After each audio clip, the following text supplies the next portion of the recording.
Mr. Speaker, before the last successful climate change talks in 2015 in Paris, I led the British preparations, including delegations of the 3 preceding UN climate talks.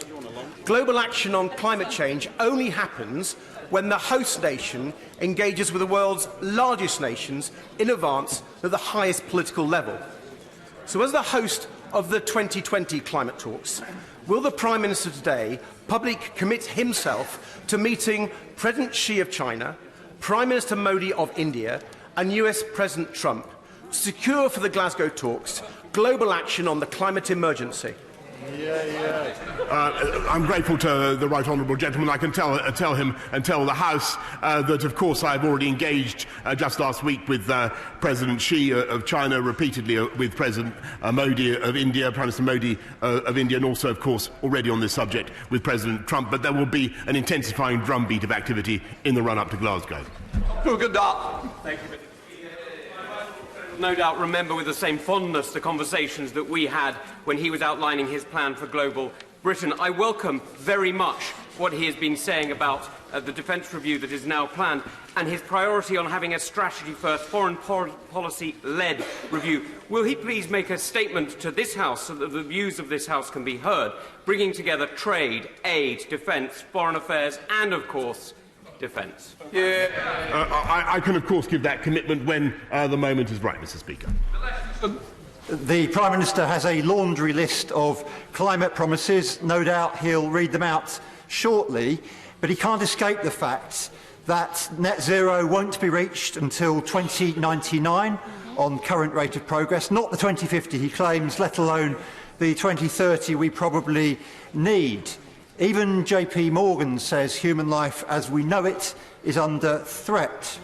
He can't be a climate denier, can he? So when will he take climate crisis seriously? Mr. Speaker, these aren't promises, these are what we've already done. And it's thanks to Conservative action on climate change that we've reduced CO2 output by 43% on 1990 levels since 2010. And the economy has grown by 73%. 99% of all the solar panels installed in this country have happened under this Conservative government. And let me tell you that in 1990 this country was 70% dependent on coal. Today it's 3%, and they'd reopen the coal mines, Mr. Speaker. Thank you, Mr. Speaker. John Downey, the IRA terrorist responsible for the Hyde Park bombing in 1982, which killed 11 soldiers, received a letter of comfort from the government, and his trial collapsed. Corporal Dennis Hutchins received a letter in 1974 saying he would not be prosecuted in connection with the shooting incident which took place in Northern Ireland. He was then investigated again in 2011 and told there was no further ground for taking any action.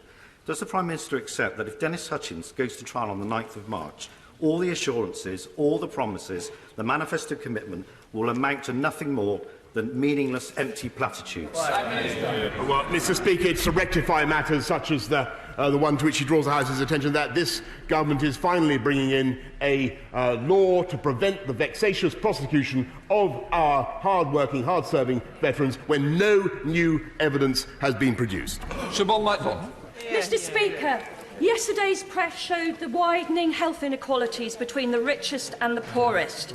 The money promised to Epsom St Helier Trust could have addressed that issue in my area, but instead the NHS are removing services from the poorest areas and sending them to leafy Belmont with the longest life expectancy. St Helier Hospital will become a glorified walk-in centre. No A&E, no maternity unit, no children's services, 62% of beds gone. Will the Prime Minister reassure me that he will look at this to show that much doesn't have to always get more? Mr. Speaker, in addition to the 14 new hospitals that we are building, part of the 33.9 billion initial investment that we're making, in the record investment that we're making into the NHS, I can tell her that Epsom and St Helier Hospitals, University Hospitals NHS Trust, will receive £500 million to redevelop its estate and world-class facilities on that site. Mr. Speaker, will the Prime Minister promise to resist in all circumstances the sellout of our fishing communities so that we can ensure that on the 1st of January next year we take back control of our fishing waters and become an independent coastal state once again? I will indeed, Mr. Speaker, and I hope her words were listened to very carefully by the members of the Scottish Nationalist Party, because it is they who would hand back control of our fishing to Brussels. Gerald Jones. Thank you, Mr. Speaker. There are families and businesses in my constituency who have been left devastated after Storm Dennis tore through their properties. The strength of our union is based on sharing resources at people's time of need. But so far, not a penny announced by the United Kingdom government will benefit Wales, where the cost of repair is going to cost hundreds of millions of pounds. The Prime Minister talks the talk on the union, but will he today commit a cast-iron guarantee that he will provide the major new funding that Wales needs to recover from these floods? Well, the honourable gentleman is quite right to raise the issue of flooding in Wales, where of course it is a devolved matter, but nonetheless this government is committed to working flat out with the Welsh devolved administration to ensure that everybody gets the flood relief that they need, and that cash, yes, of course, it certainly will be passported through. Michael Longgate. Dudley is set to receive £25 million investment via the government's Towns Fund. Thank you. We are looking to use this money to secure a university campus near the town centre. Will the Prime Minister lend his support for this scheme in order to level up and generate greater opportunity for Dudley people and the greater Black Country? Well, I thank my honourable friend for what he's doing to champion Dudley in the Black Country, and I will certainly look at what I can do to be there in person. Is that what he's asking for? I'll do. Be careful what you wish for. To be there in person to support what sounds like an excellent scheme. David Linden. As we've seen today, religious intolerance in India is on the rise, be it with the anti-Muslim citizenship laws or Christians whose prayer meetings are disturbed and then subject to brutal beatings. So will the Prime Minister agree to meet with me and a representative from Christian Solidarity Worldwide to look more closely at this issue and ensure that India upholds the freedom of religion and belief? Mr. Speaker, the honourable gentleman raises an absolutely crucial issue which I'm particularly concerned to defend and advance myself, and that's why I was very pleased to appoint my honourable friend, the member for Gillingham and Rainham, to be our special envoy for freedom and religious belief, and to protect those of a Christian faith in India and indeed around the world. I'm more than happy to meet the honourable gentleman. Daniel Kaczynski. Thank you, Mr. Speaker. The Prime Minister will know of the appalling misery that the residents of Shrewsbury are facing with the deluges of floods that have affected our town. I'm very pleased that the Minister for Flooding, our honourable friend, the member for Taunton Deane, is visiting Shrewsbury tomorrow. She's doing an excellent job.